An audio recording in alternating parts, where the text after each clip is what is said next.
khusus Pak Moderator dan Panitia selaku PP kita. Perkenalkan, kami dari kelompok E di bawah bimbingan atau PP kami adalah Ibu Sumini dan fasilitatornya adalah Ini Daulay. Kami selama beberapa 1 tahun ini telah bersama dengan kawan-kawan, telah sama-sama untuk bagaimana meningkatkan kompetensi kita sebagai guru di tempat tugas kita masing-masing. Sebagaimana saat ini yang digenjot oleh pemerintah adalah bagaimana UKM ini berjalan dengan baik dan kita sudah terjun secara terus-menerus di lingkungan teman-teman. Moto kami adalah tergerak, berkontribusi, wujudkan, merdeka, mengajar dan belajar demi tercipta profil pelajar Pancasila. Itu moto dari kami selaku kelas E di bawah binaan Ini Daulay. Perkenalkan, yang kedua, saya sebagai pemateri hari ini adalah Amir Mahmud Zain SD. Yang kedua, saya berasal dari tempat tugas SD Negeri 005 Sabulung. Yang kedua, sahabat saya Bu Paryanti SPD. Beliau bertugas di SD Negeri 019 Sabulung. Yang ketiga, Ibu Endang Sri Endang Rahayu SPD. Beliau bertugas di SD Negeri 007 Sabulung. Yang keempat, Eka Agus Riani SPD. Beliau bertugas di SD Negeri 011 Sabulung. Yang kelima, Ibu Yulia Patri SPD. Beliau bertugas di SD 019 Sabulung. Dan yang keenam, Pak Nixon Mutafia SPD. Beliau bertugas di SD Negeri 020 Sabulung. Dan terakhir adalah Pak Irwan Sah SPD. Beliau bertugas di SD Negeri 019 Sabulung. Jadi semua kami adalah dari satu jenjang, dari SD dan satu kecamatan. Lanjut Bu. Baik, saya akan masuk apa produk yang telah kami laksanakan masing-masing kami. Yang pertama, saya sendiri, saya beri nama program saya adalah Tungkar Diamit. Orang India ya Bu ya. Jadi ada sebenarnya lagunya, tapi waktunya nggak memungkinkan. Apa itu Tungkar Diamit Bapak Ibu? Tumbuhkan karakter melalui media komik. Gitu. Tumbuhkan karakter melalui media komik. Apa yang melatar belakangi saya untuk menumbuhkan ini? Melaksanakan program ini yang pertama, dilatar belakangi adalah untuk mengembangkan literasi anak, kecakapan anak dalam membaca. Karena seorang pembuat komik tentu harus memiliki wawasan. Hal ini dikembangkan juga dengan profil Pancasila yang adalah yaitu sikap kritis anak. Dia harus mampu untuk menggali potensi yang ada dalam dirinya. Itu latar belakangnya. Yang kedua, untuk menggali bakat dan minat anak. Sebagaimana tujuan dari pembelajaran berdiferensiasi, bahwasanya anak kita itu ada yang estetik, ya kan? Ada yang audio dan seterusnya. Jadi inilah salah satu solusi yang kita tawarkan, bagaimana anak-anak ini bisa terakomodasi seluruhnya dalam pembelajarannya. Makanya kami sebut adalah Tungkar Diamit. Apa yang saya lakukan? Langkah-langkah apa yang saya lakukan dalam pembelajaran dalam mewujudkan Tungkar Diamit ini? Tentu yang pertama adalah saya mensosialisasikan program ini dengan kepala sekolah saya. Ya, saya bincang-bincang. Setelah itu saya juga ngajak kepada teman-teman saya coba untuk merangkul di komunitas. Setelah anak itu membaca materi, saya menawarkan apa yang Ananda paling sukai. Setelah ia suka, dan saya mencoba untuk mengajak anak membuat deskripsi tentang suatu sifat perilaku. Karena kebetulan saya adalah seorang pembelajar agama itu tidak hanya menonton dengan membaca Al-Quran dan seterusnya. Saya mencoba ini sifat terpuji. Sifat terpuji tidak lagi mengatakan jujur itu bla bla bla bla. Akibatnya kalau jujur begini-begini, tapi bagaimana anak ini menemukan sendiri apa makna dari sifat yang diajarkan. Jadi itu. Jadi anak setelah itu dia mulai menggambar dan mendesain sendiri. Kemana arahnya?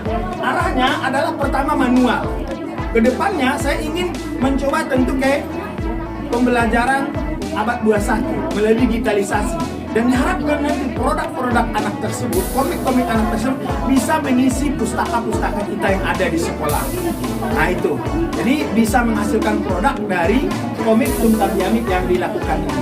Ini yang pertama yang saya laksanakan sebagai CGP dari Kecamatan Sabulung. Yang kedua, dari teman saya Ibu Paryanti. Dia membuat nama adalah Limstike. Apa itu Limstike? Limbah plastik jadi keren. Nah itu, limbah plastik jadi keren, Limstike.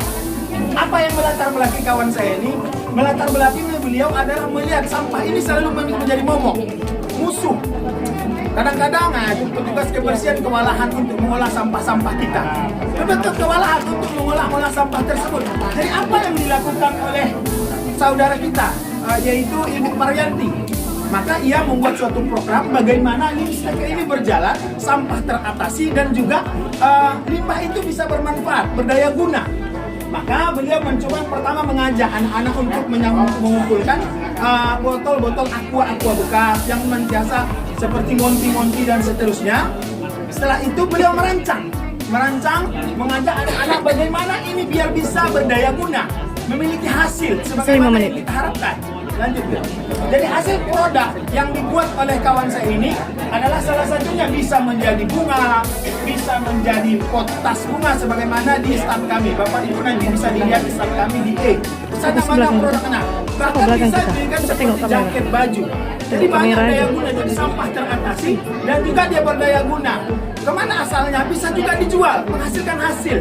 Yaitu sebagaimana tujuan dari arah kurikulum merdeka ini, memiliki produk yang baik. Jadi muncullah ide ini dari saudara Yanti, yaitu nama produknya Limstick, limbah plastik keren. Maaf bapak kepala dinas. Limstick ya, limbah plastik jadi keren. Lanjut yang ketiga, program andalan yang ketiga kami dari kelas 3 ruang 3 kelas E adalah Sen Leading. Apa itu Sen Leading? Seni dan literasi di media sekolah, di mading sekolah. Yang kedua, mading ini juga selalu tidak termanfaatkan di sekolah. Mading hanya sebatas pengumuman. Padahal anak itu kadang-kadang lebih tertarik membaca apa karya kawannya. Itu apa? Dia tertarik untuk membaca. Apa alasan kawan saya mengembangkan ini? Bertujuan untuk anak-anak ini bagaimana berkembang literasinya, bagaimana bagus literasinya, sehingga diharapkan anak-anak tersebut bisa semakin enak untuk membaca. Jadi tadi penampil pertama menyampaikan sangat jarang anak-anak mau berkunjung ke pustaka. Solusinya salah satunya memanfaatkan media-media dinding dari hasil-hasil karya anak tersebut. Nah, tujuannya yang salah satunya dengan hal tersebut apa yang dicapai dari profil Pancasila? Yang pertama, dari itu dia akan menciptakan sikap gotong royong, kebersamaan anak-anak. Karena dia akan bersama-sama mengelompokkan setelah bagus, tentu dia berpikir bagaimana biar indah dan tertarik orang membacanya. Bahkan mungkin dia sembarangan dong kalau mau dipamerkan, jelek kan malu gitu. Apalagi anak-anak, nanti kita dibully kalau jelek kan gitu. Jadi yang kedua adalah kreativitas anak. Jadi kita hanya guru mengembangkan kompetensi apa yang sudah dimiliki oleh anak-anak kita. Lanjut Bapak, Bu. Nah ini dia hasilnya, mading yang sudah ada di SD Negeri 007 Sagulung. Jadi ini program ini sangat bagus Bapak Ibu, bisa juga kita manfaatkan. Lanjut. Yang berikutnya adalah Paralkras, patung dari kertas bekas. Nah ini ide patung dari kertas bekas. Yang ide gagasan programnya adalah Ibu Eka Agusriani dari SD Negeri 011 Sagulung. Apa yang melatar belakangi beliau ini juga terkait dengan sampah-sampah koran ya, koran bekas, kemudian buku-buku bekas. Ini juga bisa dijadikan bubur. Dan ini tidak membahayakan anak. Tentu kita dalam menyusun suatu program, apalagi SD, harus kita pikirkan tingkat kesulitannya. Kemudian harus kita pikirkan tingkat resikonya. Itu harus kita pikirkan. Jangan hanya asal program saja. Jadi ini memang dipikirkan anak ini bisa. Jadi dibuat setelah itu tujuannya. Ini juga profil prapajar Pancasila yang dikembangkan adalah salah satunya tentu berdaya nalar kritis dan mengembangkan kemandirian. Banyak yang bisa dikembangkan dari sini. Hasilnya, nah ini bermacam-macam patung ataupun kartun. Ini bisa juga dipajang, dibuat sesuai dengan keinginan anak. Bisa juga jadi permainan bagi dia. Kan gitu, bisa jadi permainan gitu. Ini nanti kalau Bapak Ibu tertarik untuk melihat hasilnya, silakan kunjungi stand kami di kelas E. Nah ini karena kami bisa begini karena PP kami yang cantik sana. Yang berikutnya ada si modis ini bukan, jangan bayangkan cewek yang modis ya, ada dia puisi modern dan modern di SBN. Jadi ini puisi ini Bapak Ibu sudah berstandar SBN, sudah diusulkan. Produk ini diciptakan atau digagas oleh saudara Yulia Patri SPD yang bertugas di SD Negeri 019 Sagulu. Apa yang melatar belakangi beliau untuk menciptakan produk ini? Puisi juga salah satu apa namanya bahasa Indonesianya ya? Sastra lama ya, yang sudah mulai sedikit demi sedikit ditinggalkan oleh kita. Bukannya oleh kita, sudah jarang anak-anak itu pandai membaca puisi. Jadi ini yang melatar belakangi untuk mengembalikan budaya ini. Bahwasanya tidak mudah. Maka oleh kawan Yulia Patria ini memikirkan bagaimana upaya biar puisi ini bisa menggema. Maka diciptakanlah suatu buku yang dimana karangan-karangan anak, bukan karangan beliau, puisi-puisi yang dibuat anak tersebut diusulkan dan bertatan di ISBN. Kalau masalah produk fantasinya, saya yakin Bapak Ibu lebih paham lah. Karena di sini ada Bapak Ibu kepala sekolah dan juga kawan-kawan CGP. Lanjut Bu, berapa menit lagi? Lanjut.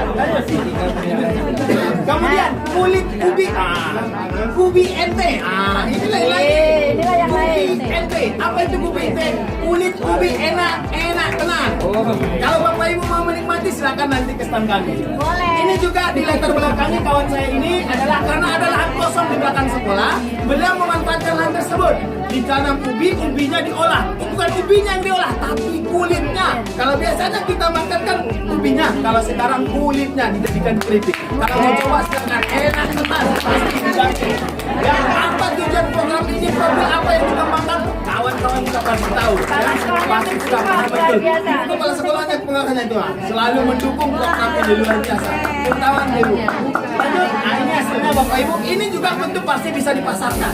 Sebagaimana diingatkan setiap produk kalau dapat hasil dari pembelajaran tersebut bisa sampai ke produk ke penjualannya. Ini bisa dijualkan, dipasarkan. Bagaimana caranya? Bisa melalui bazar anak-anak, sederhana mereka sama mereka berjualan dan seterusnya. Lanjut. Yang terakhir, ekoenzim. Ekoenzim ini udah nggak lain lagi. Bagaimana biar bunga subur? Kan bunga-bunga kita di sekolah mau mati-mati tuh. Bagaimana pupuknya? Pupuknya ini dari limbah. Limbah itu bisa diolah. Limbah-limbah yang ada di sekolah kita bisa dipisah-pisah. Mana limbah plastik tadi bisa diambil oleh Bu Paryanti, kan bisa dong. Mana limbah basah bisa diambil oleh Ibu Bapak Irwansa. Jadi berjalan indah, nggak ada yang terbuang di sekolah kita. Kalau memang benar-benar bisa kita, ini ada hasilnya nih. Hasil dari keripiknya ya. Maaf, hasil keripiknya nih, keripiknya ya Bapak Ibu ya. Jadi nggak ngomong aja, abal-abal. Jadi saya kembali ke sini, tujuannya adalah untuk ekoenzim ini untuk memberikan pupuk kepada tanaman-tanaman yang ada di sekolah kita. Tanaman termasuk tanaman-tanaman kita di lingkungan. Mungkin itu sebagai pemaparan saya dari kelompok E. Terima kasih atas kesempatan yang diberikan. Yang mulia Bapak Amir Nasution.